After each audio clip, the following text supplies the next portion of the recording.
தமிழகத்தின் உரிமைகளை நிலைநாட்ட போராட்டங்கள் தேவையாக இருந்தாலும் மக்களுக்கு பாதிப்பு இல்லாத வகையில் போராட்டம் நடத்த வேண்டும் என மத்திய அமைச்சர் பொன் ராதாகிருஷ்ணன் தெரிவித்தார்.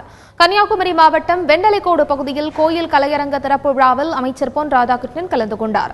பின்னர் செய்தியாளர்களிடம் பேசிய அவர், கேரளா, ஆந்திரா, கர்நாடகா உள்ளிட்ட மாநிலங்கள் தமிழகத்திற்கு தர வேண்டிய தண்ணீரை தராமல் அணைகள் கட்டும் முயற்சியில் ஈடுபட்டிருப்பதாக கூறினார்.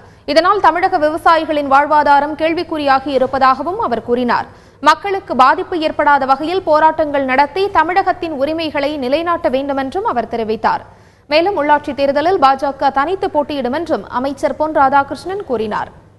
தமிழகத்தினுடைய உரிமைகள் நிலைநாட்டப்படக்கூடிய வகையில் நடக்கக்கூடிய போராட்டங்கள் ஒரு வகையில் அந்த போராட்டங்கள் தேவையாக இருந்தாலும் கூட மற்றொரு வகையில் மக்களுக்கு பிரச்சனைகள் ஏற்படாத வகையில் அதே நேரத்தில் நம்முடைய உரிமைகளை விட்டுக் கொடுக்காத வகையில் அணுகக்கூடிய அணுகுமுறைகளை கையாளுவதற்கு நாம் தயாராக இருக்க வேண்டும் என்று கேட்டுக்கொள்கிறேன்.